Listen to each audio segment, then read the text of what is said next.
127페이지 정진에 대해서 공부하시겠습니다. 둘째, 정진이다. 부처님께서 금하신 계를 굳게 지키며 5가지 덮개를 버리고 초저녁부터 새벽에 이르기까지 오로지 정진하여 피하지 않는 것이다. 비유하면 나무를 비벼서 불을 지필 때 아직도 뜨거워지지 않았다면 결코 쉬지 않는 것과 같다. 이것을 이름하여 정진이라 하며 이는 뛰어난 도법이 된다. 정진이라는 말은 힘써 나아간다는 말입니다. 게으르지 않고 깨달음을 이룰 때까지 부지런히 노력하는 것을 정진이라고 말을 합니다. 부처님의 그 유교경에서도 정진을 강조하셨죠.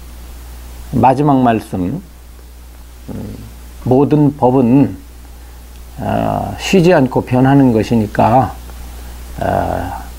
애써서 정진하라. 이게 이제 부처님의 마지막 말씀이에요. 재행이 무상하니 쉬지 말고 정진하라. 이렇듯이 정진의 요인은 수행에 있어서 빼놓을 수가 없습니다. 거기에 대한 강조인데, 계를 지키고 5가지 덮개를 이미 설명한 같이 5가지 덮개를 제거하기 위해서 정진을 계속해야 되는데 그것을 불에다 비유를 했습니다. 옛날에는 불을 그냥 일으킬 수가 없어가지고 나무와 나무를 비볐죠. 아니면 나무에다 홈을 파가지고 그 홈에다가 나무떼기를 집어넣고서 그 나무떼기를 계속해서 돌리면은 거기서 이제 뜨거워지면서 불이 일어나는데, 그때 이제 그 약솜,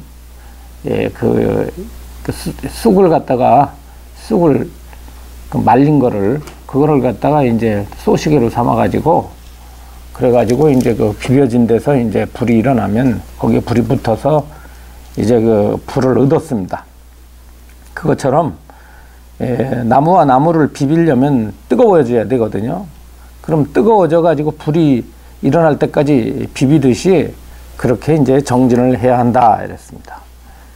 자, 그렇게 짤막하게 이제 말씀을 하셨고, 그래서 세 번째 염에 대해서 또 읽어봅시다. 셋째는 염이다. 세간은 사람을 속이는 것이어서 가히 천하다고 생각하고 선정과 지혜는 존중하여 귀하다고 생각하는 것이다. 세간이라는 것은 사람을 속인다. 이때 세간은 무엇을 세간이라고 하느냐면 우리가 살아가는 이 주변 살림살이를 세간이라고만 하는 것이 아니라 오온과 12처와 18개를 세간이라고 말합니다. 줄여서는 여러분들의 몸과 마음, 오온이죠.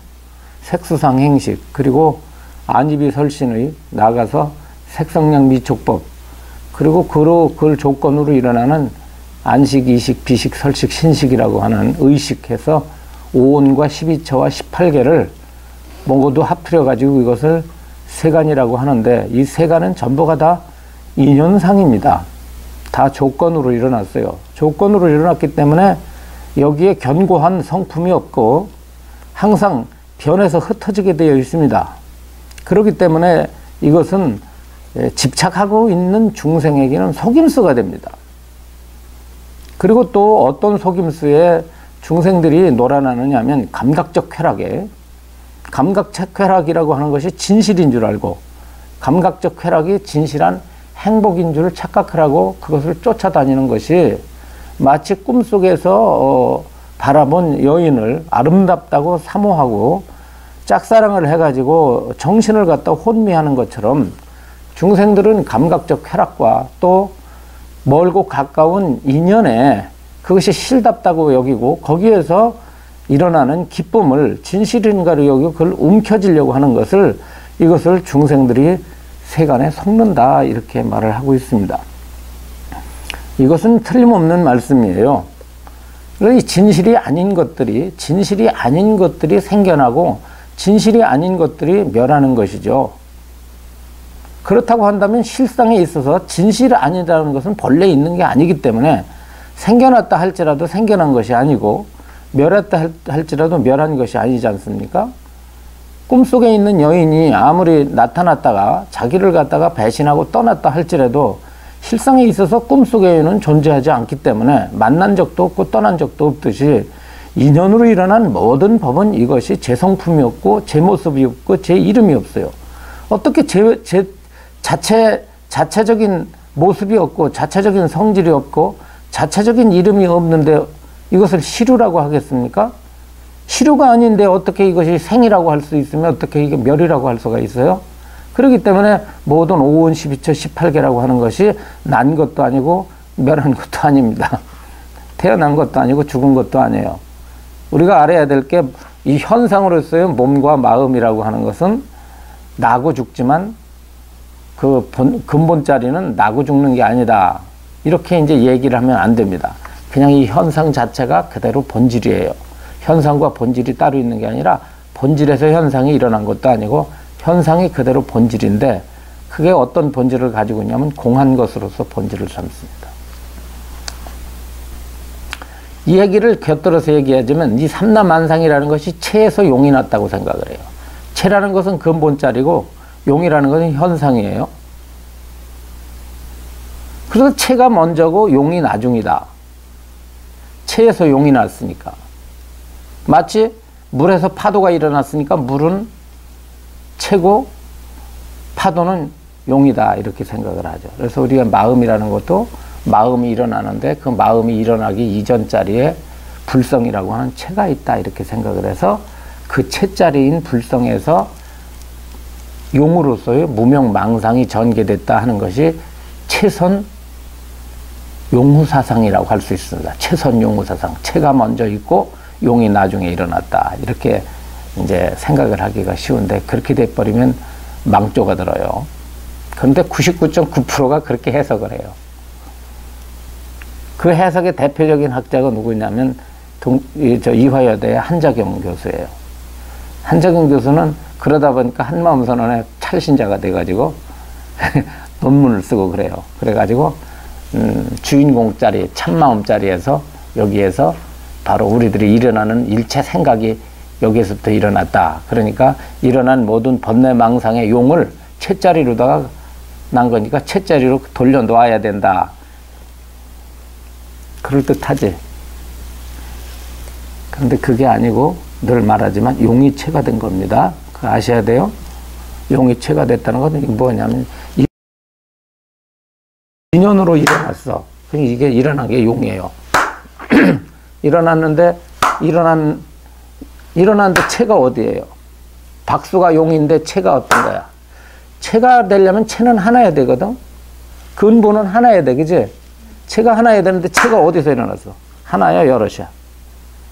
왼손바닥이 체야, 오른손바닥이 체야, 내려치는 힘이 체야, 이 허공이 체야. 어느 것이 체야? 체라고 할 게 없잖아요. 하나를 세울 수가 없네. 그러니까 일어난 이 박수 소리를 봤더니 이렇게 박수를 이렇게 들여다봤더니 나온 자리가 근본을 뭔가를 세울 수가 없고 나온 자리가 없어.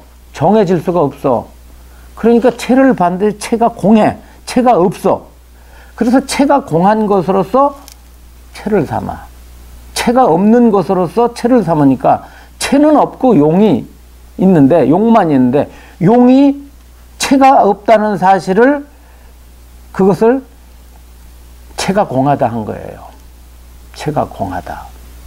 그 체가 공한 것이 공한 체가 있는 게 아니고 공한 체가 있는 게 아니라 체가 그냥 공해버려서 체가 없어. 체가 없으니까 한 생각 일어나기 이전 자리는 없다고.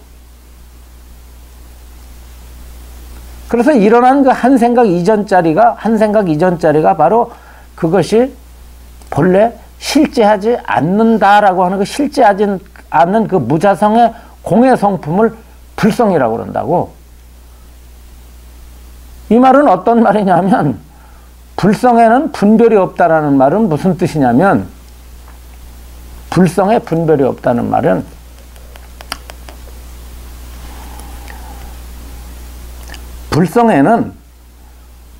분별에는 따로 불성을 세울 길이 없다는 뜻이요.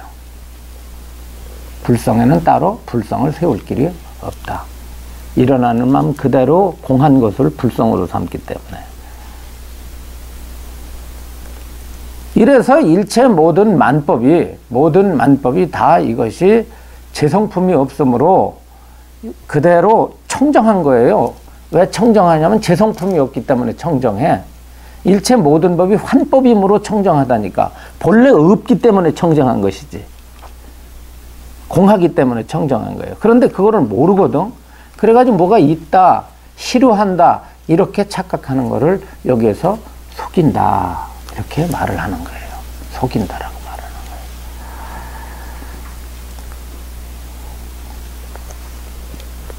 세간은 근심스러운 것이고, 아니야, 이게 아니야, 어디야, 이게.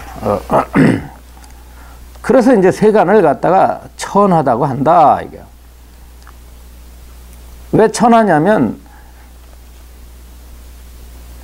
속임수를 가리켜가지고 진실인 줄 알고, 거기에서 그 집착을 하니까, 마치 꿈에서 본 여인을 깨고 나서도 짝사랑을 해서 밥도 안 먹고 잠도 안 자고 상사병을 걸리는 것처럼, 그거 천한 일 아니에요?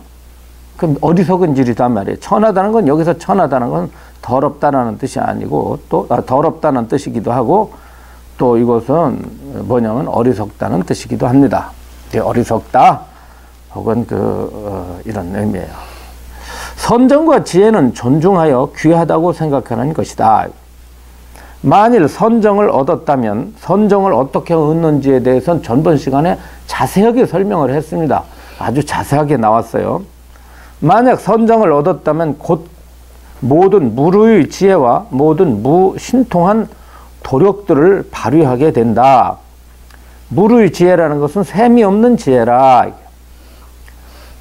조건되어지지 않은 이것을 조건되어지지 않은 이런 그 지혜를 무르지혜라고 말합니다. 부처님의 참지혜는 조건으로 일어나지 않았기 때문에 이것은 무위에 속해요.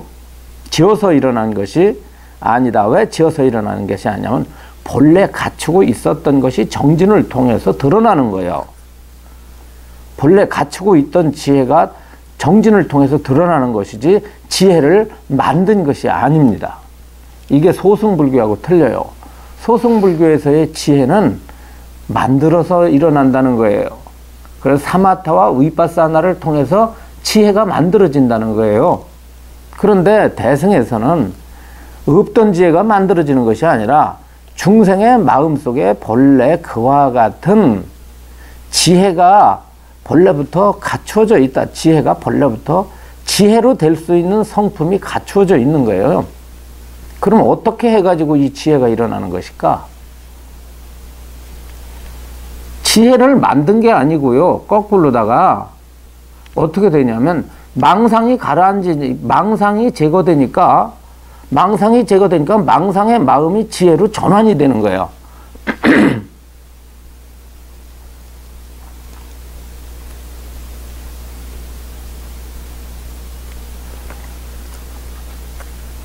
이해를 하세요?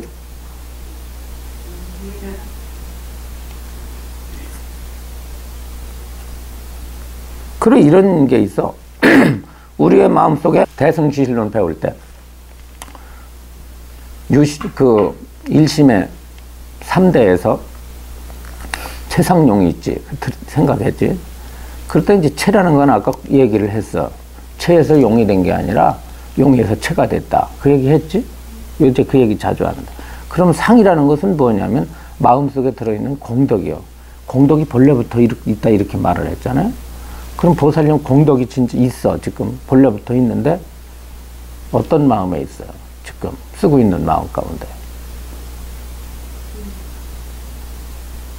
어떤 마음 속에 있어요? 지금 생각 속에 있어? 감정 속에 있어? 느낌 속에 있어? 아니면 아버지 생각할 때 있어? 돈 생각할 때 있어? 남편 생각할 때 있어? 아내 생각할 때 있어? 산 볼 때 있어? 들을 볼 때 있어? 잠잘 때 있어? 걸어갈 때 있어? 언제 있어? 그 공덕이 있다며. 꺼내놔봐. 언제 있는 거예요? 그냥 있다고 믿어? 밥 생각하는 속에 공덕이 있어? 그 속에? 밥 생각 속에 공덕이 있다? 지혜 자비의 공덕이 있다. 부처님의 무루 공덕이 지혜의 공덕, 자비의 공덕, 기실론에서 말하는 명훈가피가 그 안에, 내훈과 외훈이 그 안에 깃들어져 있을까? 그때에 갖추어져 있다는 말은 뭐냐면 실체로서 있다는 뜻이 아니고 무한한 가능성. 답생각이 자비로서 변할 수 있는 무한한 가능태. 남을 증오하는 마음이 무한한 사랑으로 변할 수 있는 가능태를 가지고 있다는 뜻이지. 그러니까 가능태니까 개발을 안 하면 그거는 없는 거야. 개발하는 사람에게는 있지만 개발하지 않는 사람에게는 없어요. 마치 뭐와 같으냐면 씨앗 속에는 열매가 없어. 씨앗을 떠들어봐. 거기 수박이 가득 감추어져 있나? 수박 열통이, 수박씨 속에 수박 열통이 그 안에 감춰져 있어? 안 감춰져 있어? 안 감춰져 있다고. 다만 그 씨앗이 연을 만나면 수박 열통이 열릴 수 있는 무한한 가능성을 가지고 있듯이 우리의 부처의 공덕이라고 하는 것도 본래 갖춰져 있다는 것이 정해져 가지고 딱 실체로서 존재하는 것이 아니라 연을 만나게 되면, 수행이라는 연을 만나게 되면 무한하게 전개될 수 있는 가능태를 말하기 때문에 그 무루 공덕을 자성으로 생각해서는 안 된다. 그것이 그런 하나하나의 견해가 중요한 것입니다. 이 자리를 빌어서 말을 하는 거예요. 그래서 이게 무루한 무루지혜라는 것은, 이것은 수행을 하면은 그 지혜로 전환될 수 있는 가능성인데, 그것은 뭐냐면 만들어서 되는, 수행은 만들어서 되는 거지만 우리들의 번뇌 망상이 지혜로 전환될 수 있는 이 가능성이라고 하는 것은, 그 변화성이라는 것은, 그것은 뭐냐면은 본래부터 가지고 있기 때문에 무루라고 하는 거야. 본래부터 가지고 있기 때문에, 그 가능성은 본래부터 가지고 있기 때문에. 그리고 그래가지고 이 지혜가 완전히 드러나게 되면은 그 지혜는 어떤 지혜냐면 이 변함이 없는 지혜라 이거야. 변하지 않는다 이거야. 생멸하지 않는다. 뒤바뀌지 않는다.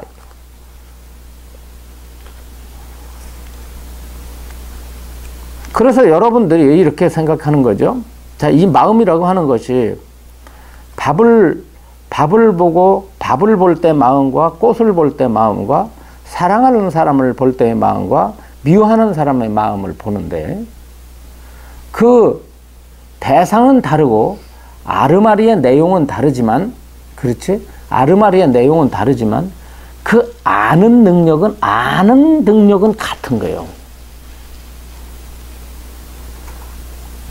가령 우리 보살님이 한강물을 볼 때 언제 봤어요? 아니, 예를 들어서 한강물을 본 때가 언제? 제일 처음에 본 때가. 예를 들어서 국민학교 6학년 때 봤다. 제일 처음에 봤어. 봐가지고 지금도 보거든. 그러면은 여러분들의 몸도 변해서 늙었고, 저 한강물도 흘러가지고서 변했잖아요. 그래, 변했지. 몸도 늙었고 마음도 늙었고 모든 게 다 늙었지만 그 보는 거, 봐가지고 아는 능력 자체는, 그 마음이 지니고 있는 그 아는 능력, 그 알미라고 그랬지. 아는 능력은 없어지는 것이 아니잖아요. 그렇지. 그 아는 성품의 능력은 없어지는 게 아니라고.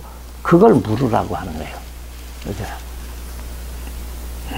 조건으로 모든 게 달라지만 그 아는 능력 자체는 늘 한결같지 않느냐. 그것이 지혜가, 그것이 발현된다는 거예요. 알면 변하지만 그 알을 알미게끔 하는 그 마음의 신령성은, 그것은 회복을 하기만 하면 그것이 늘 각으로서, 늘 깨달음으로써 그것이 역력하다는 사실을 깨달았기 때문에 그것은 조작되어서 만들어진 것은 아니다. 그 얘기 뭐냐면 그거야. 우리의 이 신령한 성품 자체도 연을 따라서 일어난 거란 말이야. 아까 말한 식으로. 식이니까, 식성이니까. 그렇지? 식성이요. 식성이지만 그 식성이 보고 듣는 경계에 미혹당하지 않는다 이 말이에요. 깨달으면은. 연으로 일어난 마음이지만 그 연으로 일어난 이 마음의 성품이라고 하는 것이 안이비설신의와 색성량 미촉법을 통해서 일어났지만은 그것이 수행을 통해서 각을 이루게 되면 청정해져 가지고, 왜 청정해지냐면 탐이 없기 때문에, 탐진치가 없기 때문에 청정해져. 연을 통해서 일어난 식의 미혹과 집착이 없어져 버리면 청정하거든. 그렇잖아요. 청정해지면 그것이 보고 듣는 경계 가운데서도 역력하고 물들미 없으므로 이것을 뭐라고 그러냐면 무르라고 한다. 이런 뜻이에요. 아인이라는 게 안다는 그것이 본래 갖고 있는 게 무르의 분별이라고 말씀드렸잖아요. 아인이라는 거. 네. 근데 우리가 흔히 안다는 거는 그냥 유식으로 얘기하면 정배수 직성 같은 우리가 개교에서 아는 것도 아인이죠. 그거는 유류의 그 아인입니다. 그러니까 이제 지금 여기서 말하는 건 뭐냐면 알을 말해요. 우리가 말하는 흔히 말하는 견문각지할 때 아르마리 자체를 말하는 게 아니라, 여기서 알미라는 건 암 자체를 말하는 게 아니라 알의 주체를 말하는 거야. 아는 놈. 왜냐하면 아는 놈은 식이거든. 식이란 말이야. 그런데 그 식 자체라고 하는 것은 근과 경을 통해서 일어났지. 식 자체가. 근과 경을 통해서 일어났는데 그 자체가 암 자체가 본래 근경에서 일어났기 때문에 실제가 아니요. 실체가 없죠. 실체가 없는 가운데서도 이것이 먹거리 노릇을 하는 게 아니라, 먹먹한 기왓장 노릇을 하는 게 아니라 능히 모든 걸 분별하는 능력을 가지고 있다고. 식성이라고 하는 것이. 그러니까 이 손바닥은 이게 근이고 이게 경이라면 이 손바닥 소리는, 이 소리 자체는 아는 능력이 없어. 소리 자체는. 똑같이 연기지만, 식도 연기고, 자, 이 사대도 연기지. 이 사대도 연기지만, 이 연기된 사대는 알매 능력이 없어. 마치 손바닥의 소리는 알매 능력은 없지만, 이상하게도 똑같이 연으로 일어난 마음이지만, 마음은 이상하게 오로지 아는 능력을 갖고 있어. 분별 능력을 갖고 있다고. 분별 작용을 하는 능력을 갖고 있어. 그 능력이 어떠냐면 본래 청정한 거야. 왜냐하면 탐진치가 껴들질 않았기 때문에. 그런데 똑같이 탐진치가 껴들어. 나중에 탐진치가 순식간에 껴들잖아. 중생에게는 무명 때문에. 중생은, 부처님은 잘 들으세요. 부처님은 근경이 일어나. 부처님에게도. 근경이 일어나서 부처님에게도 식이 일어난다고. 식이 일어나지만 그 식이 청정해요. 무명이 제거됐기 때문에. 그런데 중생은 식 자체가 일어날 때 무명에 의해서 늘 일어나. 무명에서 일어나다 보니까 이 식 자체가 연기임을 망각하고 자성이 있다고 여겨요. 자성이 있음으로 인해서 암 자체가, 거기서 일어난 이 신기한 식의 암 자체가 흐려져 있다고, 미혹되어 있단 말이에요. 그러니까 이게 유리가 돼버리는 거야. 무슨 얘기인지 알지? 그런데 일어난 식성 자체가 연으로 일어났다는 사실을 깨달으면서 그것이 미혹이 없어지고 집착이 없어지면 그 식 자체가 모르가 돼버려. 여기서 모르라는 것은 항상 하다는 뜻이 아니야. 식이 항상 존재한다는 것이 아니라, 일어난 식 자체가 보고 들을 때마다 일어난 식 자체가 청정성을 갖다가 잃지 않는 것을 모르라고 그래.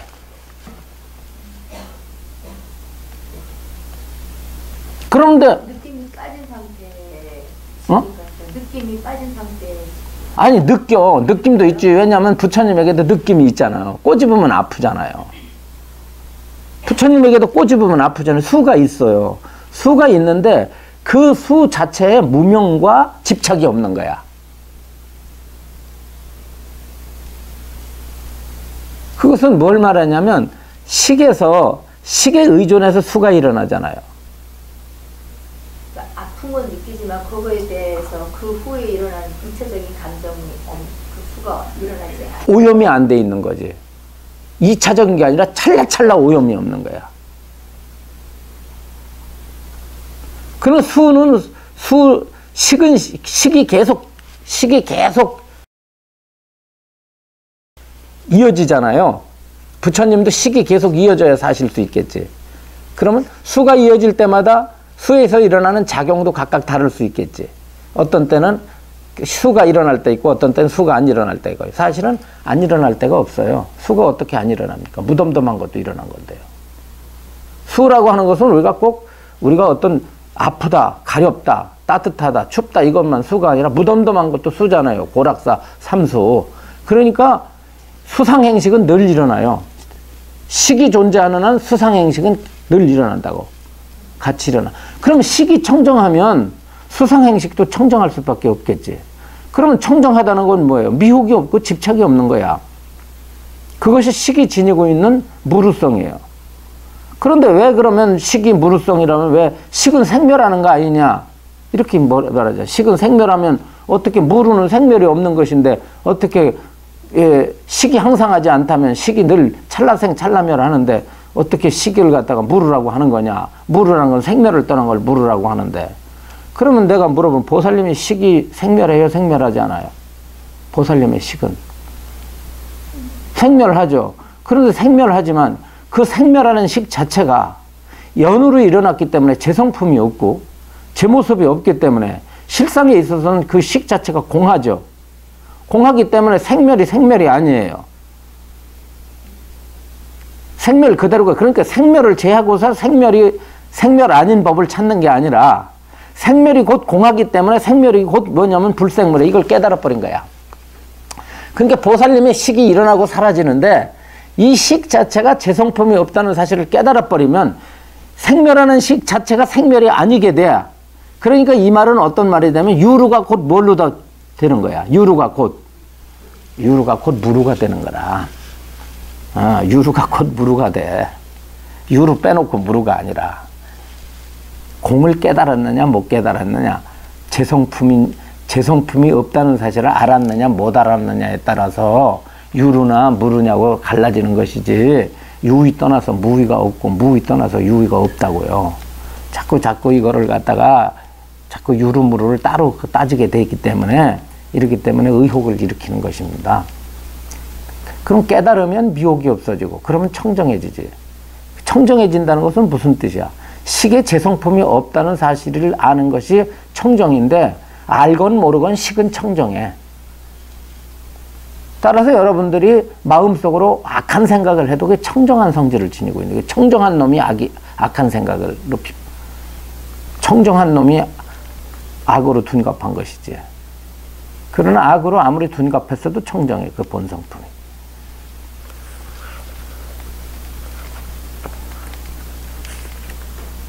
만일 선정을 얻었다면 곧 모든 무르의 지혜와 모든 신통한 도력을, 여기서 신통한 도력이라는 건 육신통을 말하는 것이 아니에요. 무슨 타심통, 숙명통, 천안통, 천인통을 말하는 게 아니라 마음이 일으키는 온갖 작용이에요. 온갖 작용이. 그러니까 보고 듣는 경계가 다 신통이다. 신통스럽잖아요. 마음보다 더 신통스러운 게 어디 있어? 그렇잖아요. 그러니까 이 신통이 나타난 거라. 이 마음에 이걸 갖다가 뭐라 그러면 진여묘용이라고 그래요. 진여묘용이라는 것은 신기하게도 이 연으로 일어난 이 마음이, 연을 통해서 일어난 이 마음이 그냥 돌이나 기왓장 같지 않고 모든 천하 만물을 다 인식하고 거기에 대해서 대응하고 거기에 대해서 판단하고 거기에 대해서 의지를 일으키고, 그래가지고 쉽게 말하면 배고프면 밥 찾고 졸리면 자고 누가 듣기 싫은 소리 하면은 우르르 화내고 칭찬하면 기뻐하는 그 능력을 마음이라고 하는 놈이 가지고 있지 않느냐. 가지고 있기 때문에 천하의 모든 만물 가운데 마음보다 신기한 놈이 없다. 그런데 이것이 다만 번뇌망상에 무명에 뒤집혀 가지고 모르고 있구나. 그 무명이라는 게 뭐냐? 이것 자체가 연으로 일어나서 본래 오염이 없는 놈인데 이것이 연우로 일어난 줄 모르고 재성품이 있는 줄 알기 때문에 미혹에 잠겨져 있고, 미혹에 잠겨져 있기 때문에 마음이 잘하고 착각을 하고, 마음이 잘하고 착각하다 보니까 제 몸뚱아리를 잘하고 착각하고, 이러다 보니까 여기서 탐진치 삼독이 일어나서 온통 식으로 일어나서 재성품이 없는 이 마음이 헛개비 같지만은 이상하게 헛개비 같으면서도 인식 능력이 있기를, 마치 꿈속에 사람이 꿈속에 내가 꿈속에 들어있음에도 불구하고 두 사람이 되잖아요. 꿈을 꾸면 자는 놈이 있고 꿈속에서 돌아다니는 놈이 있어. 잠자는 놈은 뭐고 꿈속에서 돌아다니는 놈은 뭐냐 이거야. 꿈속에서도 똑같이 꽃을 꽃인 줄 알고 친구도 만들고 나무도 만들고 도둑놈도 만들고 연인도 만들고 사랑도 만들고 별의별 거 다 만드는데, 그게 꿈속에서 생긴 놈이 만드는 거냐, 잠자는 놈이 만드는 거냐? 잠자는 놈은 잠만 자고 있는 거냐, 아니면 잠자면서도 온갖 짓을 다 하고 다니는 거냐? 마음이 똑같다고. 마음이 재성품이 없는 놈이, 이놈이 온갖 짓을 다 하는 거야. 그러니까 신기한 거죠. 헛개비 같지만, 마음이 연우로 일어나서 헛개비 같은 놈이지만 만법을 그렇게 창조할 수 있는 능력이 있다고 한다면은 그것이 일반적인 지수화풍 4대하고는 차별을 가질 수밖에 없다. 그렇기 때문에 다른 물질의 법에 대응해서, 물질의 법에 상대해서 신통이라는 말을 쓴 것이지, 마음에 대해서 붙인 이유가, 마음을 신통하다고 한 이유는 왜 신통하다고 하냐면 마음에 대응해서 한 말이다. 이게. 물질에 대응해서 한 말이다. 물질은 인식 기능이 없는데 이놈은 있거든.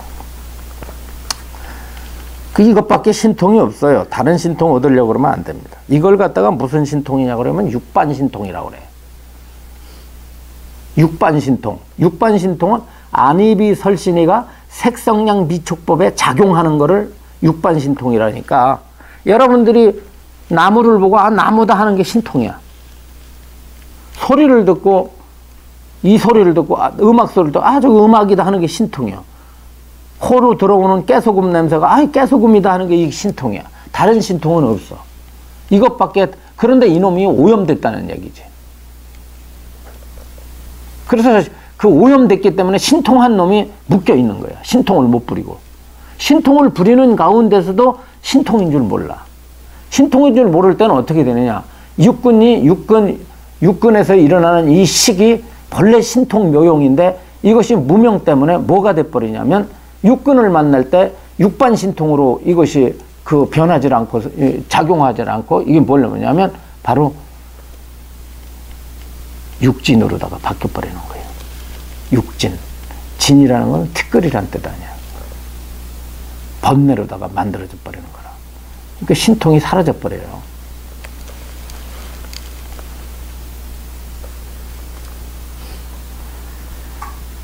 등정각을 이루어 널리 중생을 제도하는 것이 귀중한 일이기 때문에 이것을 염이라고 한다.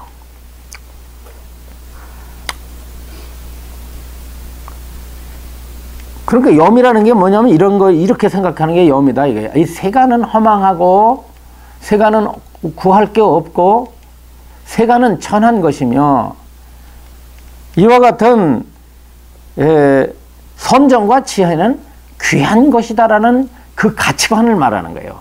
그 가치관을 늘 마음에서 버리지 말아야 된다.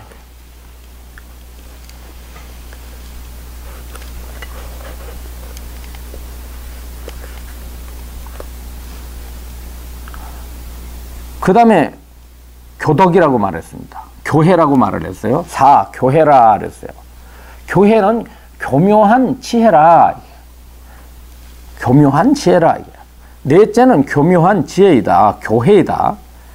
세간의 즐거움과 선정, 지혜의 즐거움의 득실과 경중을 헤아리는 것이다. 어떤 것이 더 공덕이 있는가를 잘 헤아리는 것을, 이것을 뭐라고 그러냐면, 이것을 교라는 것은 무슨 뜻이냐면 따진다는 뜻이에요. 개교할 때 교라는 것은 따진다, 분석한다 이런 뜻이에요. 잘 판단하고 분석하고 연구하는 걸 교라고 그래요. 이래가지고 뭐를 얻느냐? 여기에서 지혜를 얻는다. 이런 말입니다. 교묘한 지혜다. 세간의 즐거움과 선정, 지혜의 즐거움의 득과 경중을 헤아리는 것이다. 득실과 경중. 그 까닭은 무엇인가? 세간의 즐거움이란 즐거움이 적고 괴로움이 많으며 거짓되고 허망한 것이며 실다움이 없는 것이니 이것은 모든 팔만대장경에서 말씀하시는 바입니다. 예, 세간의 모든 즐거움이라는 것은 고통이 적고 고통이 많고 이익이 적은 것이다 이 말이에요.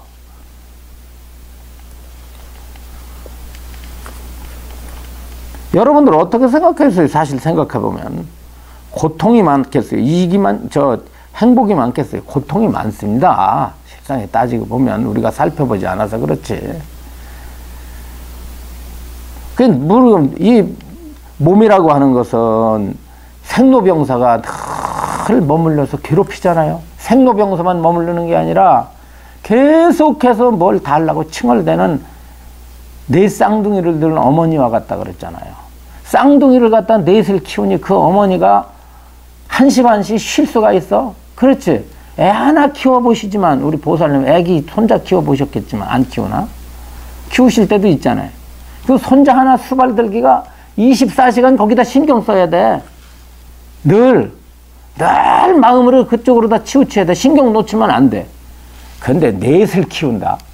어머니가 잠잘 시간이 있나, 쉴 시간이 있나, 밥 먹을 시간이 있나, 친구하고 놀 시간이 있나, 계속 칭얼대고 어린아이가 그냥 기저귀 갈아줘야지, 우유 먹여야지, 똥 갈아줘야지, 그렇죠? 닦아줘야지. 난리 부시기 치듯이 이 중생의 지수화풍 4대는 그냥 안 돼. 그래서 이 지수화풍 육신 4대를 네 쌍둥이를 둔 어머니 같다고 경전을 표현하는 거예요. 재워달라, 먹여달라, 입어달라, 화장해달라, 옷 입혀달라, 약 먹여달라, 심심한 게 여행시켜달라, 그냥 보는 거, 듣는 거, 맛보는 거 계속해서 조금 앉아있으면 허리 쑤시죠, 예? 발저리죠, 걸으라고 그러죠. 걸으면 또 쉬라고 그러죠. 쉬라면 잠자라고 그러죠. 그리고 가만히 있어요. 계속 눈 깜빡거리라고 그러죠. 호흡하라고 그러죠. 침 생기라고 그러죠. 그러면서 움직였었잖아요. 간도, 지라도, 쓸개도, 허파도, 창자도, 오장육부가 다 그냥 계속 움직이는데 이게 고가 아니고 뭐야? 사실은 고통이지. 그 고통 후에 더 고통을 가중시키잖아요. 그거 그냥 평생 잘 먹이고 잘 입히고 살아도 한 세상 다 못 사는 거야. 잘 지키고 잘 먹이고 사랑하고 살아도 얼마나 분해요. 죽으니까. 중생들이라고 하는 게. 그런데도 그 안에 쓰라린 이별과 먹고 살려고 몸부림에다 온갖 독설과 여기에 상처받고 그냥 상처 투성이하고 죽는 게 인간이야. 그러고 나서 기대하고 살지만 기대라 갖고든 사는 사람들이 10명 중에 2명이 나를 맞춰주고 가냐면 천만의 말씀이야. 내가 아무리 사랑하고 내가 아무리 정성껏 기른 자식도요. 결과적으로 이해관계가 얽혀있을 땐 자기 이해가로 가죠. 희생이라는 것은 그것은 없는 것입니다. 중생계의 희생이라는 걸 우리가 보답하고 그것을 갖다가 참 갚고 간다는 것은 참 힘든 거예요. 아예 기대를 끊고 사는 것이 반편한 거고 그게 수행이야. 끊고 사는 게. 이랬으니까 이랬겠지. 이랬을 거야. 이렇게 해주겠지. 이거 전부 번뇌망상. 망상 중에 큰 망상이 뭐냐면 기대야. 기대를 하지 않으면 편안해. 그런데 진짜 기대하지 말아야 돼. 이제 기대 안 하기로 했어. 그러는데 머리에서는 했는데 마음에서는 계속 남아. 그러면 안 돼요. 그거는.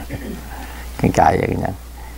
그래서 내가 난 자식도 남이다 생각하면 아주 깨끗이 끝나.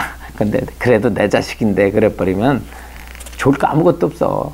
내가 볼 땐 그래도 내 자식이다 하는 마음하고 내 자식도 남하고 똑같다고 남하고 똑같이 그렇게 딱 끊어버릴 때 이익이 어디에 더 이익이 크냐면 남이다 하고 사는 게 훨씬 이익이 커. 왜 그러면 남인 줄 알았는데 왔다 생일날 뭘 사들고 왔거든. 잊지 않고 기억해 주거든. 남이다 생각했는데 본인한테 편하다고요? 그렇지. 그런데 남이야. 남인데 엄마 그러고 와가지고 이거 먹어봐 그러고 입에다 넣어줘. 그 얼마나 고마워. 그런데 내 자식이니까 당연히 입에다 넣어줘야 되겠지. 이러면 괴로운 거야. 안 넣어주면 괴로운 거야. 그러니까 이 삶의 관점을 완전히 바꿔버리세요. 부처님이 그거 가르쳤잖아. 자기 자식한테 그랬잖아요. 너는 세속으로는 내 자식이지만 넌 내 자식 아니다 그랬잖아요. 그러니 부모지만 부모 아니다라고 했잖아요. 그 부모 아니다라고 뭐 말을 했겠어요? 부처님이 1년 후에 성도 해가지고 가필라성을 갔는데 부처님이 수기를 줬어요. 다. 백성들한테, 가필라성 사람들한테, 귀하는 사람한테 다 수기를 줬어요.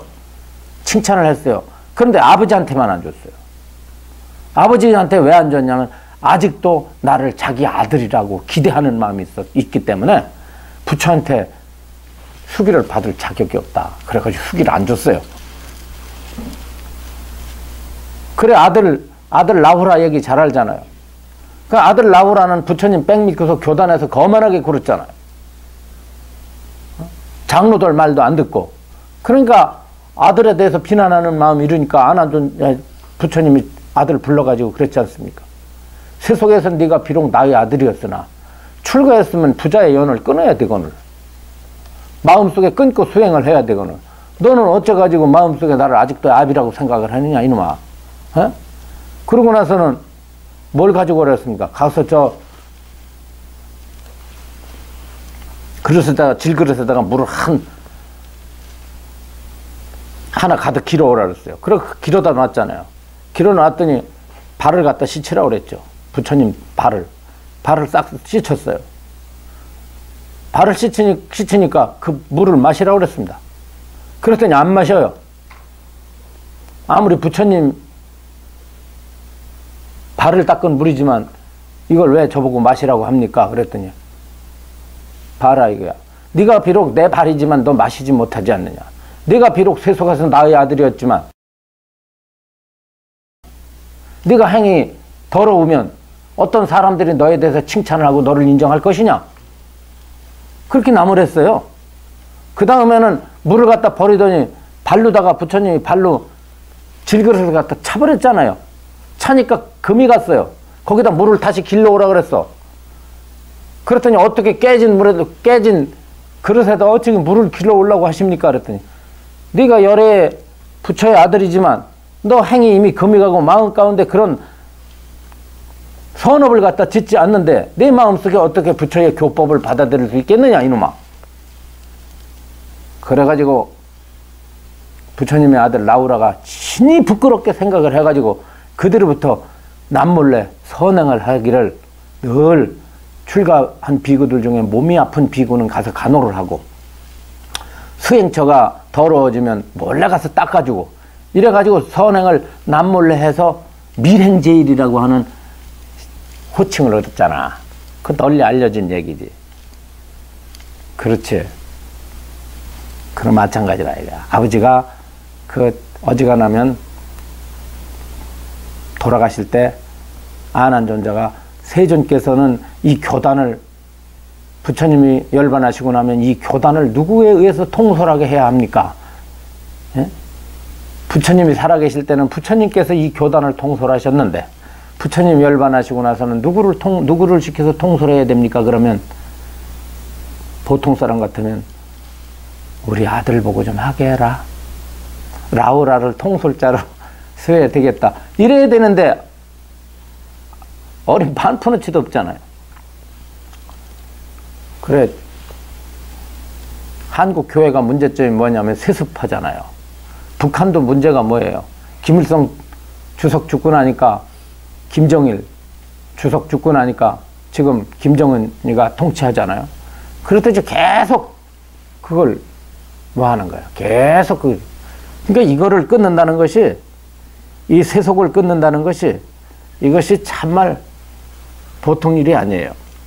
그거 끊으면 성불이야. 그거 끊으면. 거의 목숨적이에요.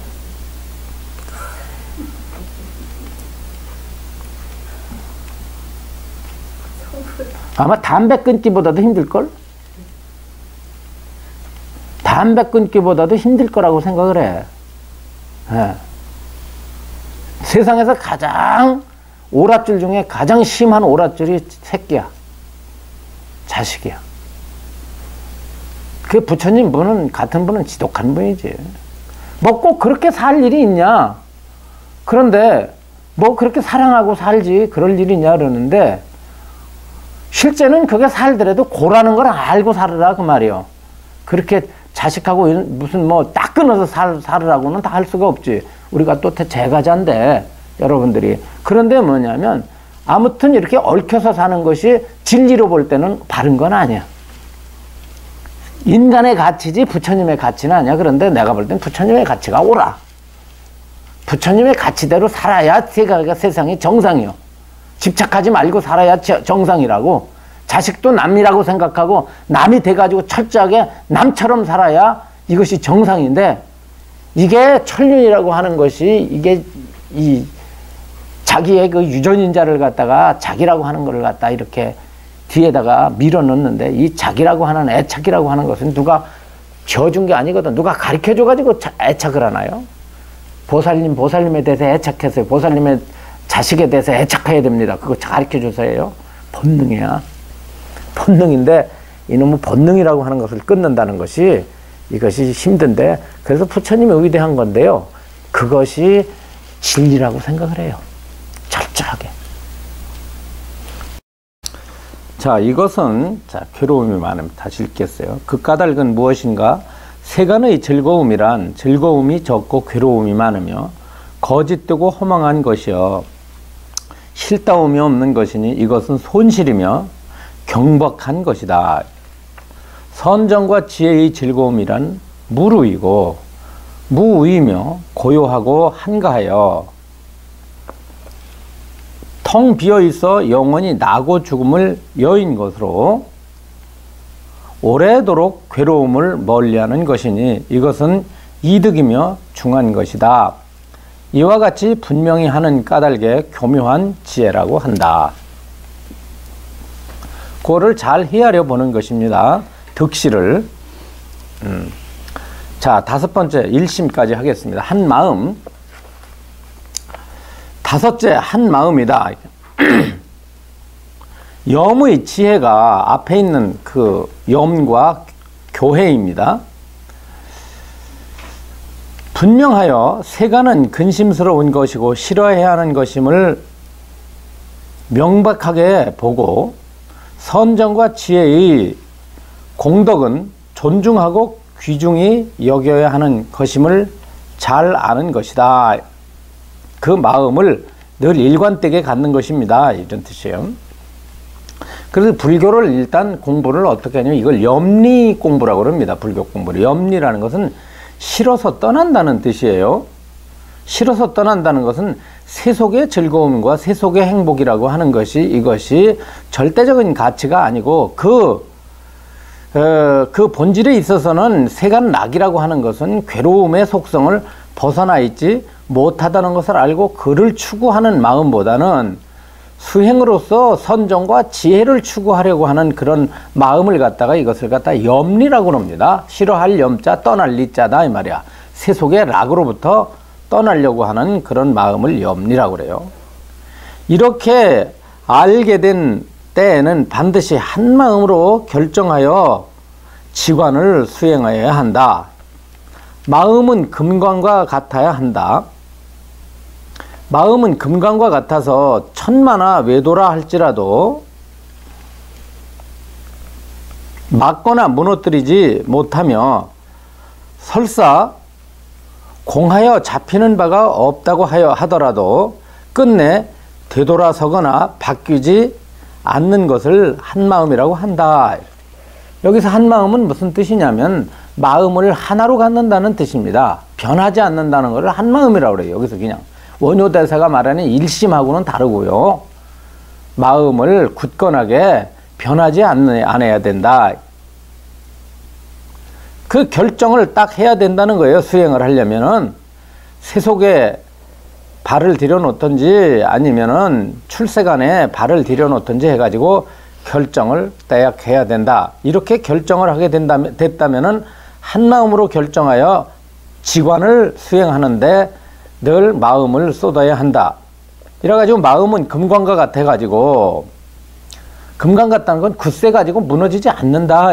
마음이 결정적으로 굳세서 무너지지 않아서 어떠한 핑계를 대거나 어떠한 상황이나 어떠한 처지에 놓여 있다 할지라도 이와 같은 결정심을 뒤로 바꾸거나 물러나지 말아야 한다.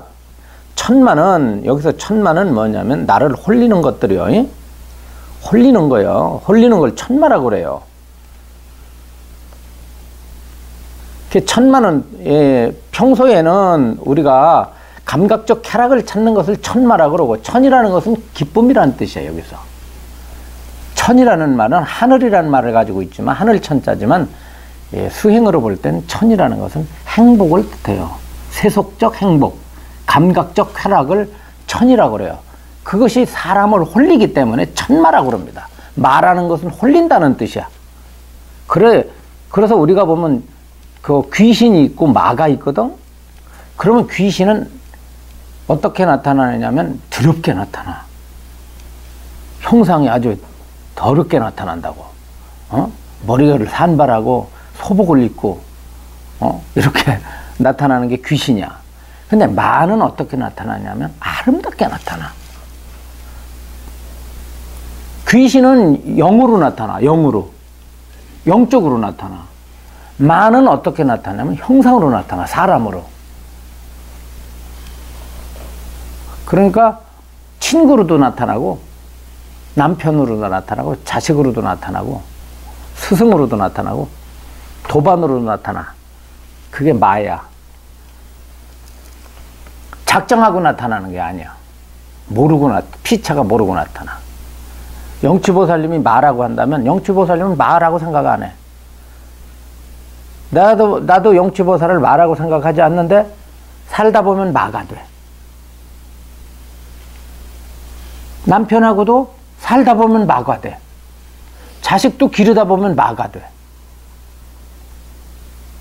그럼 마가 되는 이유는 뭐냐면 제일 처음엔 홀려. 나중에 그게 고가 돼. 자식한테 홀려. 아, 우리 자식 낳았다고. 아, 없던 아들 낳았다고. 홀리지? 그런데 그게 근심이야. 돈이 들어가지고 홀려. 그런데 그게 망해. 여자한테 홀려. 이게 전부 이것이 뭐냐면 남자한테 홀려. 이게 다 돈에 홀려. 명예에 홀려. 이게 전부가 다 홀리는 게 마라. 그러니까 마라는 이 세상은요, 전부 중생계는 천마가 지배를 하는 거예요. 그 이 세계는 마의 세력권에 들어있는 거야. 오히려 귀신보다 더 무서운 게 마야. 그런데 마라는 것은 무엇을 가지고 파고드느냐면 구하는 마음을 가지고 파고들어. 그렇지. 내가 뭔가를 구할 때 마가 돼, 상대가. 구하는 마음이 없이 대하면 절대 마가 되지 못해. 상대도 그 업식을 못 꺼내놔. 무슨 얘기인지 알지? 내가 보살님을 상대하는데 보살님이 신심도 좋고 돈도 많아. 그런데 내가 저 보살님은 나에 대한 신심도 좋고 돈도 많으니까 저 보살님이 내가 우리 보살님의 애착을 해. 그리고 그것에 대해서 그 마음을 두고서 보살님을 예를 들어 좋아하고 보살님을 아끼다 보면 어떻게 되느냐면 그게 나중에 고가 되고 마가 돼. 그 마음 때문에. 그런데 내가 신심이 많고 돈이 많다 할지라도 내가 보살님에 대해서 구하는 마음이 없으면은 보살님이 말을 못 끄집어내. 안 끄집어내, 그걸. 그런 마는 상대적인 거라. 이 세상은 마가 지배를 하는 세상에 천마가. 중생들이 뭘 좋아서 엎으러지고 뭘 좋아서 빠지면 전부 갖다가 마라. 마음이 없는 거야. 그러니까 이 세간에 중생치고 마지배 안 받은 놈이 있으면 나와보라 그래. 얽매여, 나를 얽매, 내가 아무튼 부자유하고 얽매이게 하는 대상은 전부가 다 이게 마야. 그런데 부처님은 마음속에서 뭐가 없냐면 기대라는 게 끊어져 있거든. 기대가 없어. 이러니까 이럴 것이다. 기대가 없으니까 뭐냐면 실망이 없어요. 그러니까 어떤 상황이라든가 어떤 때라든가 이것이 여여하다는 것이 다름이 아니라 마음에서 구하는 바가, 우리가 구하는 바가 없다, 구하는 바가 없다는 말이 보통 말씀이 아니야. 이 구하는 바가 없는 것을 가리켜서 평상심이라 그래. 그때 평상이라는 게, 평이라고 하는 것은 한결같다는 뜻이고 상이라는 것은 변동이 없다는 뜻이야. 예를 들어서 평상심이 도다라는 건 말을 우리가 평소에 쓰던 마음이 도야. 밥 먹고 똥 싸고 뭐 이런 마음을, 그걸 갖다 평상심이라고 해석하는데 그건 바보 같은 해석이에요. 그냥 우리가 말할 때 평상심으로 살아요 그럴 때 보통 내가 쓰고 있는 마음 그대로가 도라는구나 이렇게 잘못 알아듣고 있는데, 조주 스님이 말씀하신 평상심 시도할 때 평이라는 말은 평등심이라는 뜻이고 집착이 없다는 뜻이고, 상이라는 것은 이랬다 저랬다 뒤바뀜이 없다는 마음이야. 그게 깨달은 마음을 뜻하는 것이지 일상생활의 마음을 뜻하는 것이 아닙니다. 그걸 오해하지 말아야 돼요. 그래서 이 천말이고, 그 다음에 외도다 이 말이야. 외도라는 게 뭐냐, 불교나 불교 빼놓고 기독교라든가 무슨 회교라든가 이런 천도교 이런 것이 외도가 아니라 밖으로 구하는 걸 외도라고 그래. 그러니까 여러분들 전부 밖으로 구하잖아. 눈으로 물질을 구하고, 귀로 소리를 구하고, 코로 냄새를 구하고, 입이 맛을 구하니까 중생이라는 것이 외도 아닌 게 있나? 그리고 여러분들이 정견을 가지고 사나? 몸과 마음을 나라고 여기고 있고, 무상한 것을 항상하다고 여기고, 무아를 나로 알고 있고, 락을 고로 알고 있잖아요. 그러니까 여러분들이 뭐냐면 이 생각이 전부 사대기 한 군데 치우쳐져 있다고. 그렇다고 하면 여러분들이 사도가 아니고 뭐겠어? 그래 여러분들이 그대로 사마외도야. 사마외도라는 것이 무슨 천마나 악귀나 무슨 대력귀나 무슨 요괴나 망냥괴나 귀신이나 무슨 요망 이런 것들이 아니라 일체 중생이 전부가 다 사마외도라니까. 사마외도 아닌 놈 있으면 나와보라 그래. 전부가 다 사마외도예요. 그것을 무너뜨리지, 그것들이 보리심 앞에서는 혹은 정의 쌍수를 닦고 선정과 지혜를 닦는 데에서는 그것들이 방해하지 못하게 해야 한다. 그래서 마음 공부를 뒤에다 나오지만 뭐냐면 좌선할 때의 공부가 있고, 또 하나는 뭐냐면 일상생활에서 대치하는 법이 있는데, 일상생활에서 대치라는 것은 뭐냐면 항상 마음을 경계해서 깨어있는 거야. 깨어있다는 게 다른 게 아니에요. 내가 연사를 접할 때, 보고 듣는 경계를 접할 때 내 마음의 흐름이 거기에 속박을 솟고 있는지 솟고 있지 않는지를 늘 관찰하고 주시하고 알아채는 것이, 이것이 일상생활에서의 대치법이에요. 이것만 해도 훌륭한 수행자야. 그래서 미혹했다가도 돌아오는 것이지. 그리고 알고 하는 거고, 예, 알고서 행한다는 하면은 깊이 빠져들진 않아요. 예. 빠져 있으면서도 빠져 있는 줄 알면은 그 사람은 훌륭한 수행자라고 할 수가 있습니다. 설사 공하여 잡히는 바가 없다고 하더라도 여기서는 수행을 하는 데 있어서 아무것도 얻어지는 바가 없다. 수행을 해봤자 개뿔 아무것도 수행을 해가지고 얻어지는 공덕이라는 게 없다. 그래서 잡혀지지 않는다. 무소득. 수행을 했어도 어떤 이익을 얻지 못했다 할지라도, 그 말이야. 여기서는 잡히지 않는다 할지라도 끝내 되돌아서거나 바뀌지 않는 것을, 이것을 한 마음으로 마음을 지켜간다 이거지. 마음을 지키는 것이라 한다. 비유하면 사람이 길을 갈 때 먼저 반드시 길이 통한 곳과 막힌 곳의 양상을 알고, 그런 연후에 한 마음을 결정하여 길을 걸어 나가는 것과도 같다. 그러므로 교묘한 지혜와 한 마음을 설하는 것이다. 경에서 지혜가 아니면 선정이 아니고 선정이 아니면 지혜가 아니다라고 말씀하신 뜻이 여기에 있는 것이다. 그렇게 말씀하셨다.